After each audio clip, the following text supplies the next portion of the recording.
So we'll call the Council Audit Committee meeting to order at 4:37 p.m. Roll call, all council or all agenda, all Council Audit Committee members are present, as well as the city manager and the finance director. Any public comments on agenda items? No comments? Okay. Ken, we're going to turn it over to you for a review of the fiscal year 2023 draft audit, and I have a copy of it up on the screen, so I can go to whatever pages if you're talking through stuff, if you want. Okay. Sure, I was going to go to page 89. The audit does a nice summary of the opinions and if there was any issues and things like that. Okay, let me go there, maybe. 89 on the printed copy, correct? Not the PDF copy? Okay, hang on. Correct, printed. Okay, go ahead. Okay. So this page, there you are, kind of is required by the Single Audit Act, which relates to federal money received, and you've had a single audit again for 23 as you have the last 3 or so years because of the water and sewer backed loans from USDA requires an audit under the federal rules. And this kind of gives an overview of the opinions of the financial statements, which is kind of the crux of why we do a financial audit. And it also gives the opinion on the federal audit as well. And with the financial audit, we gather evidence to prove everything in your financial records to make sure that everything's accurate, recorded properly in the right categories. It's supported by evidence as far as information with your banks, with your debtors, different customers, vendors, and all that stuff. We also look at your systems to make sure that we take a sample, throw it through to make sure everything's working properly, and that all the checks and balances are in place, all the procedures, authorizations, all the documentation is being kept, and all the stuff to make sure that the day-to-day is being captured correctly. So at the end of a financial audit, we give an opinion, and we always say there's the four types. There's an adverse, which means there were significant issues with the evidence compared to the numbers. There's a disclaimer when there isn't information, and there's a modified, which is what they used to call a piecemeal opinion. It used to mean some things were a problem, and maybe a lot of other things were fine. And then the other and last opinion is the unmodified, which is the clean opinion, is what the city got for 2023. And it's the same opinion it's had the last several audits is the clean opinion, so meaning everything checked out fine. Also, with the federal audit, you got an unmodified, which meant a clean opinion with that as well. So all with the sewer project, all of that's being done properly with the spending the money and approvals, and all the different special requirements are being met for that as well. So no issues. Within these areas too, we talk about we can have material weaknesses, which are kind of more severe things that can hurt your chances of reporting financial information and managing federal awards. You didn't have anything like that. And we always say with these, it can be things that are causing problems or have the propensity to cause problems. There's significant deficiencies, which are kind of more middle of the road type areas that can kind of hurt financial information and cause problems. And again, it's areas of your internal controls that could be causing or also possibly someday cause problems. So if we come across things or notice things, we would communicate that to you in these areas. And then in the last area, which isn't covered here, we also will do comments or recommendations for the more minor items, and also for changes in accounting policies and principles and rules. Also would maybe cover things from the State Department of Treasury for changes coming down the pike. So to sum it back up there, so no material weaknesses, no significant deficiencies, which is good. Counter recommendations, I don't think really anything too urgent. There's some new GASBs that were always coming down the pike, and we try to get out ahead of those and talk about them and cover them in the letter a few years ahead of time so that we can make sure that management can get the training or the resources in place to be able to report on those things. In the last year, we've had, the leasing was a pretty big change now, and the next year we have subscription GASB relates to different computer software that, things have kind of changed. Instead of having everything on your computer now, everything's in the cloud, and you get access and licenses to use that stuff through that, so you can have some financial right to use assets for those things, as well as obligations over a period of time. So that's all got to be accounted for and reported if it's applicable. Some of the financial highlights for 2023, obviously, I think we had another $5.3 million on the USDA loan drawn down for the sewer fund. Again, it's because it's backed by the federal government that requires a single audit. You paid down about $2.2 million in debt, which is good. Again, the only addition was the USDA sewer money. The pension, which I think went from 5.4 to 8.7, kind of got bigger as a liability, as we've seen for most governments in the state that are emerged, probably nationally as well. What the stock market doing so poorly in the last year, we've seen those assets decline, which makes the total obligation or net obligation bigger. So you're in kind of the same boat as most governments, just from the fact of the market doing worse. So if it gets better, that will narrow that gap. But we always say with the pension, the takeaway of that is not that it's got to be funded all 100%. The state kind of came on board with recommending 60% kind of as being the floor. If you get below that, they get worried about you. I think for you guys, you're at about, I think what page that has.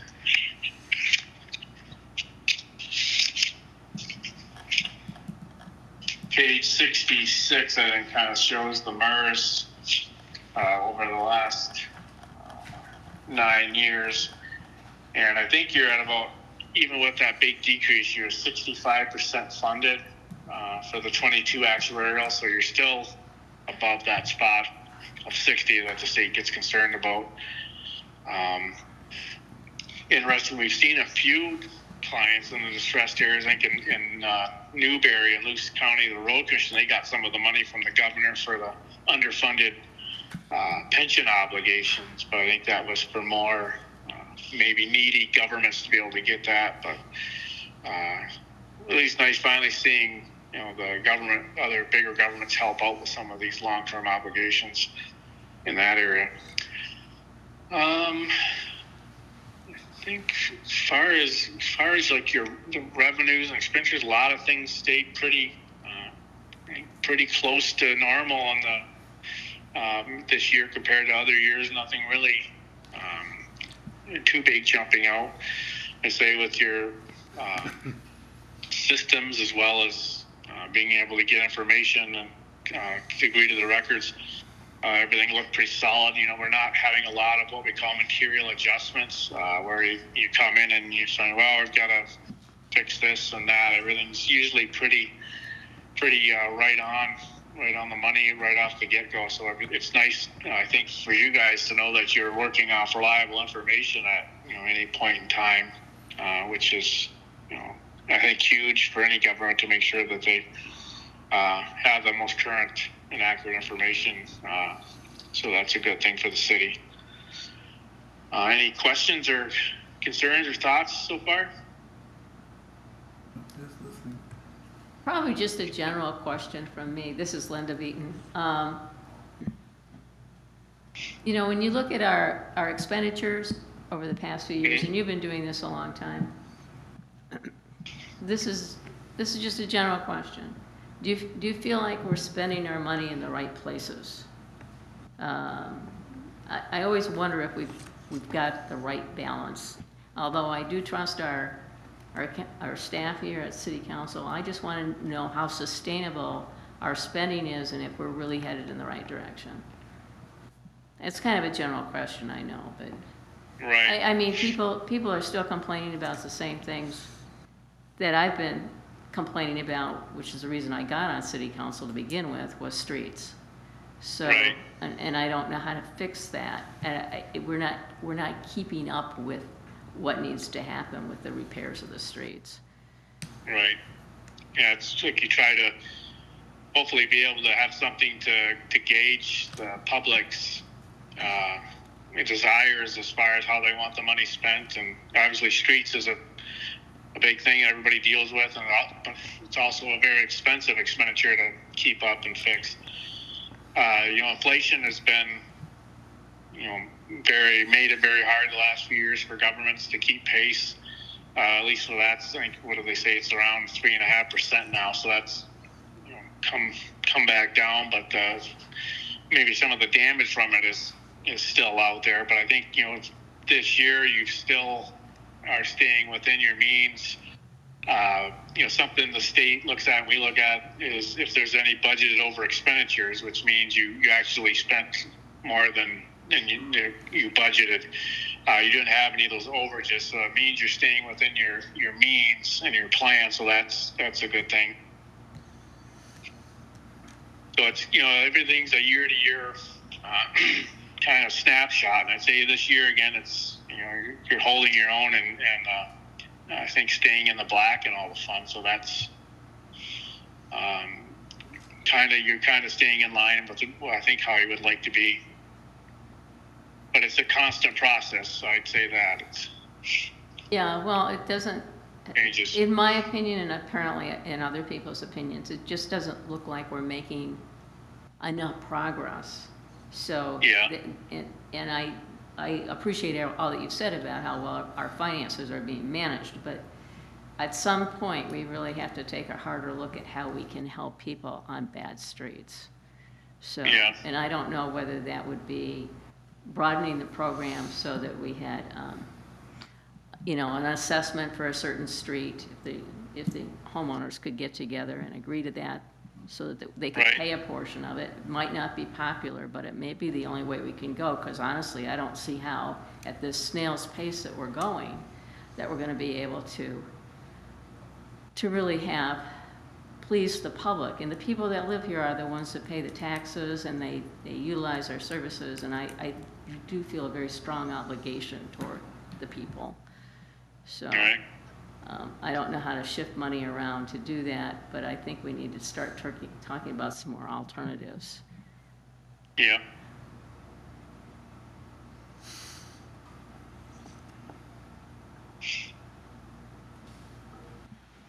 Are there any other questions? We're going to have some conversations about the tip, and I know Jeff was looking at some overlays to address some of those ongoing just bad streets, because they are very expensive to redo a street. We're looking at some other items or options.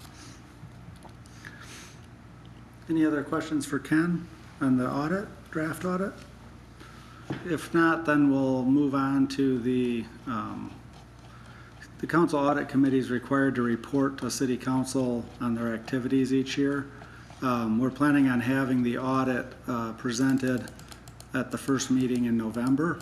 And so I included in your packet a draft, I just got to get to it here, a draft letter, which is kind of what we've done for the audit committee report to council.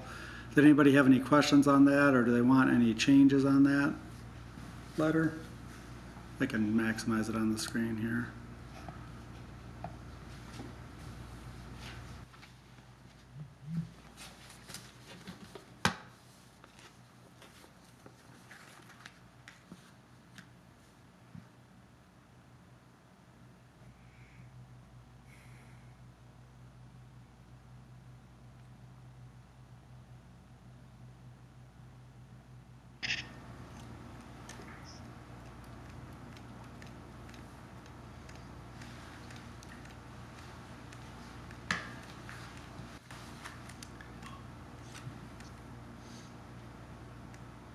Are you going to need a vote from this committee on the proposal to extend the auditing contract, or does that come before the entire council? Well, that's the next agenda item, then we'll talk about that when we, I'm operating on very little sleep. I'm really I sorry. understand. Okay. Does anybody want any changes on the draft report to council? Well, Don't see anything. Okay, so kind of consensus to be as is. The next item on the agenda is the discussion of a possible audit contract extension. So this is the last year of a 5-year contract with Anderson Tackman. And in the past, back in 2014 and then again in 2018, we went out for an RFP for audit proposals over a 5-year term. My recommendation is that we simply extend the contract with Anderson Tackman, and there's several reasons that I say that. One is, and I included in the packet, and I'll pull it up on the screen, the last 2 times we've bid the audit, Anderson Tackman was the clear low responsible bidder by a substantial margin. Both years, back in 2014 and in 2019, they were the low bidder. This is the results from 2019. I don't see that changing, honestly, moving forward. I asked Ken to provide me with an estimate of what they would be, satisfied with for the next 5 years, and he provided that. Let me find it here. Hang on.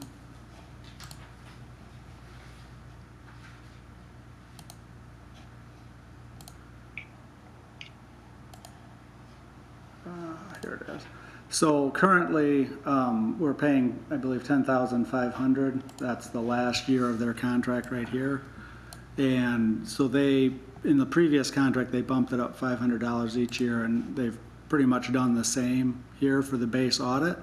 And then for the DDA audit and the single audit, they've kept that flat and then bumped it up in the last year or last 2 years for the DDA, 1 year for the single audit. I put in my memo to the council, Anderson Tackman brings a different crew pretty much every year, so there's different sets of auditors looking at that. So it's a fresh set of eyes, but we also have Ken and the other principals of the firm being the final oversight, so there's that level of continuity. So I think that's a good blend. And then the other thing you need to know is, as an independent auditing firm, they have peer reviews periodically to make sure that they're following all their proper procedures. So there's really two options. One, this committee can decide whether they want to recommend to council that we just extend the contract. If that happens, then I'll have the city attorney draw up a simple extension that'll be on a future council agenda item for the whole council to decide. Or if this committee would like us to issue a request for proposals, we'll do that and we'll bring back bids to the council audit committee. And so that's the question for today to be answered. Question before I answer that. On the single audit, over the last 5 years, have we had one done before? Yeah, I think we've had it. Ken, how many years in a row have we had the single audit? 2 or 3, right? I think 3. And that's all because of the USDA loans. We should not have one. Yeah, I have to look. We might not have one this year coming up. I don't think we will. Because you have to have $750,000 to trigger it. Yeah, and so the bonds are done. The bond projects are done. So we should, unless we get some kind of a weird, well, we do have the EDA grant, but we may not have $750 in federal expenditures on that. It just depends on how quickly that project wraps up. So there's a possibility we'll have that next year, but maybe not. It just depends on whether we hit that threshold or not. So those are the kinds of things that would trigger a single audit? Yeah, it's strictly on the level of federal awards that you expend. Okay. Yep. I'd be okay with extending it. I would be too. I'm favored because I like that he changes every year, like you said. Yes. He changes because I've investigated a lot of embezzlements and I like that, so Ken, are you okay if we have the city attorney do a draft contract, send it to you for your looking at it, and then we'll put that on a future council meeting? Yeah, that sounds good. Okay. If I can get the city attorney to turn that around, I'll try to have it on the same meeting that you're here so you can ask any questions or answer any questions if council has them.